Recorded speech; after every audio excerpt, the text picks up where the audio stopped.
È un periodo complicato per la nostra vita sociale. Se il 2020 è stato un anno complesso per via dei blocchi del lockdown, ora viviamo nell'incertezza delle zone rosse, delle zone arancioni e tra il 3 e il 5 aprile tutta Italia diventerà rossa. È così importante capire quando ci si può spostare, quali possono essere le giustificazioni per i nostri movimenti in zona rossa e quali sono le eccezioni che ci permetteranno di evitare una brutta, una salata sanzione.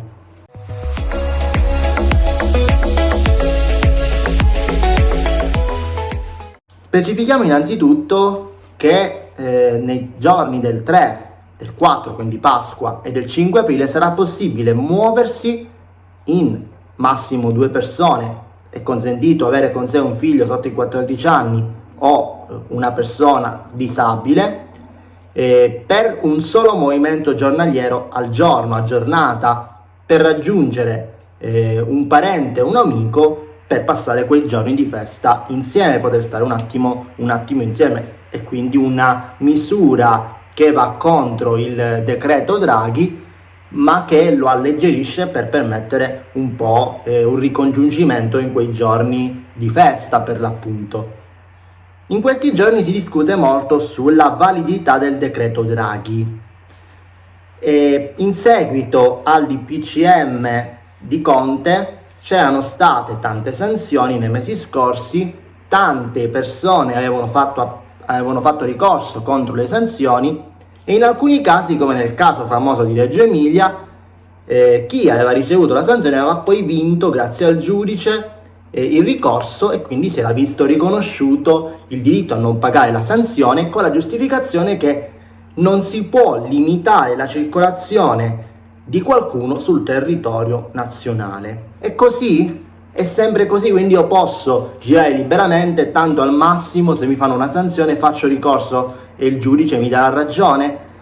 Purtroppo non è così, perché a fronte di 5-6 cause che si sono concluse in questa maniera qui, in realtà ci sono tante cause in cui i giudici hanno dato ragione negli scorsi mesi a il DPCM Conte, ai vari DPCM di Conte, quindi non si può fare affidamento sul fatto che i DPCM o il decreto Draghi siano illegittimi. Ce lo spiegano 2 articoli della Costituzione che sono quelli fondamentali per capire.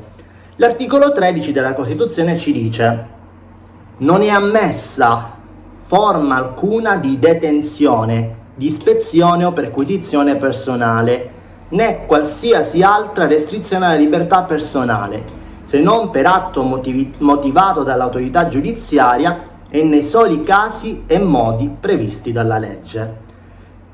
Capitolo 1. Previsti dalla legge. Il DPCM non è un atto avente forza di legge e quindi non è un caso previsto dalla legge. Questa è la giustificazione che poi i giudici che hanno dato ragione a chi ha fatto ricorso hanno utilizzato. Il decreto Draghi, il decreto legge, è un atto con valore di legge, quindi questo problema è stato superato utilizzando il decreto anziché il DPCM, anziché la forma precedentemente utilizzata.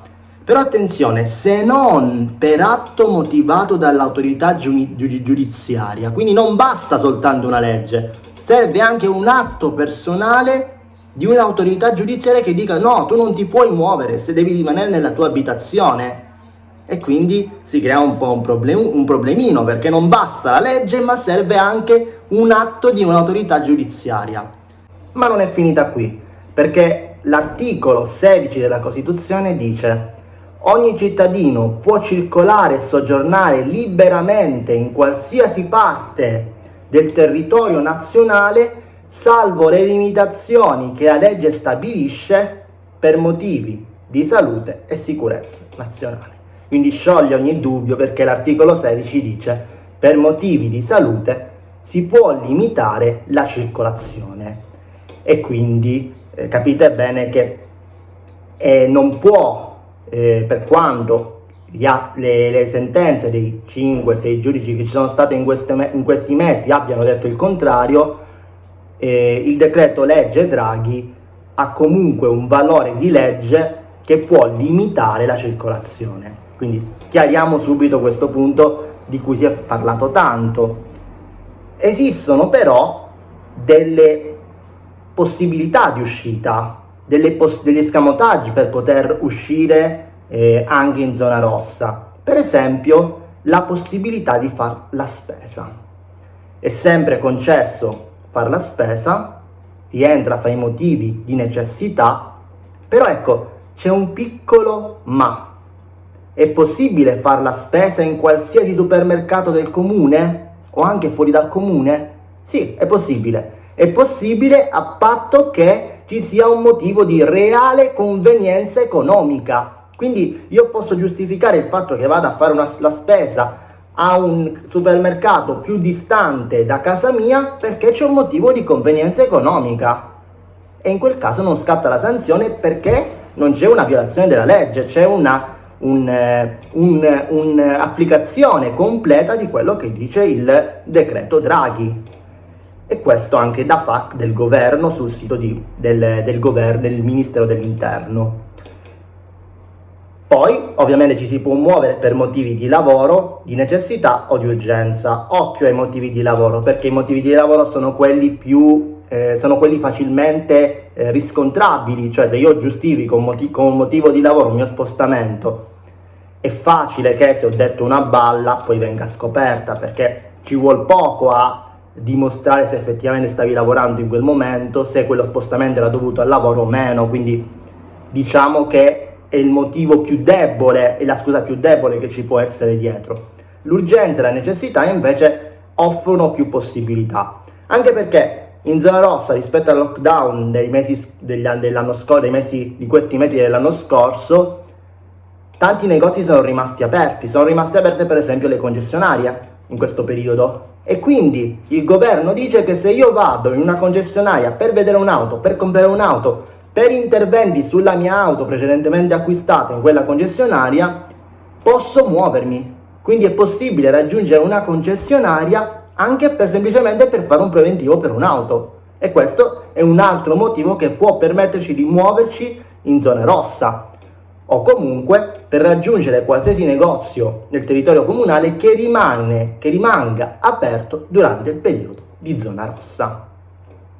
Altra motivazione importante che si può utilizzare per muoversi in zona rossa è l'attività sportiva. Il governo distingue attività sportiva da attività motoria. L'attività motoria per il governo è l'attività ludica di semplice passatempo, di semplice divertimento, o semplicemente vado in bici per raggiungere il supermercato. Quella è l'attività motoria per il governo. Però c'è anche l'attività sportiva, e questa volta non ci sono indicazioni precise come era avvenuto col DPCM di Conte. Non c'è un raggio di movimento per fare attività sportiva, e anzi viene chiarito dal governo Draghi che è possibile anche muoversi, spostarsi in un altro comune per svolgere attività sportiva, a patto che non ci si fermi in quel comune, cioè l'attività deve iniziare e finire nel comune, più precisamente nel luogo in cui ha origine lo spostamento. Cioè se io vado in bici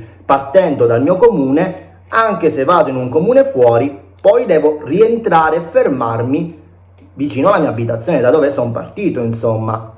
Quindi l'attività sportiva, sia intesa come corsa che come bicicletta, può essere svolta per tutto il territorio comunale senza limitazioni, e questa è anche un'altra importante eccezione alle rigide regole della zona rossa. Poi un ultimo e fondamentale punto su cui il diritto italiano fa un sacco di confusione e che può essere un'importante giustificazione. È sempre consentito il rientro alla propria residenza, al proprio domicilio o alla propria abitazione. Se sulla residenza non ci sono dubbi, è il luogo dove, e il comune lo sa e lo Stato lo sa, hai la residenza, e quindi è difficile raggirare il fatto che la mia residenza sia in un posto piuttosto che un altro. Già il domicilio crea problemi, perché legalmente il domicilio potrebbe non essere dichiarato al comune o all'entità statale. ancora di più il concetto di abitazione, perché l'abitazione, per definizione del decreto Draghi, è il luogo dove una persona o una coppia di persone stanno abitualmente in quel periodo, vivono abitualmente. Allora non ha un valore legale, cioè non c'è una dichiarabilità legale di quella che è l'abitazione, e quindi non è un luogo fisico che il comune conosce. Uno spostamento può essere giustificato come il raggiungimento di un'abitazione dove negli ultimi mesi ho vissuto, e in particolare magari ho vissuto con la mia partner. Questo crea un po' di problemi, crea un po' di confusione all'interno del decreto Draghi, che ha lasciato questo spiraglio aperto che, come capirete bene, crea confusione, perché l'abitazione non è dimostrabile e quindi crea un'altra via d'uscita per giustificare uno spostamento che diversamente non sarebbe motivato. Ad ogni modo, queste sono le falle che si possono riscontrare all'interno del decreto Draghi. Sono dei problemi che il decreto ha, delle parti che vengono lasciate scoperte, e non vogliono essere in nessun caso sproni a approfittare della situazione, perché la situazione è complicata, il virus si diffonde velocemente, quindi è normale che serva la cautela necessaria in questo momento, sperando poi che contemporaneamente la campagna vaccinale avanzi e venga portata avanti affinché si raggiunga al più presto il livello di immunizzazione necessaria per tornare alla normalità. Però era per definire quali sono i problemi all'interno del decreto Draghi.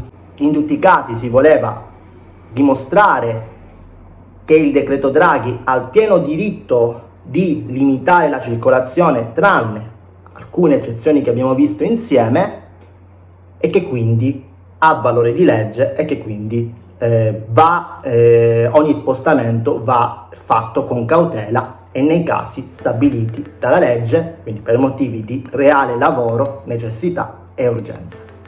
Al prossimo video con l'amico economista. Un ringraziamento speciale a tutti coloro che hanno contribuito a questo video, in particolar modo in questo caso Simone, Cesare e tutti coloro che hanno partecipato all'idea.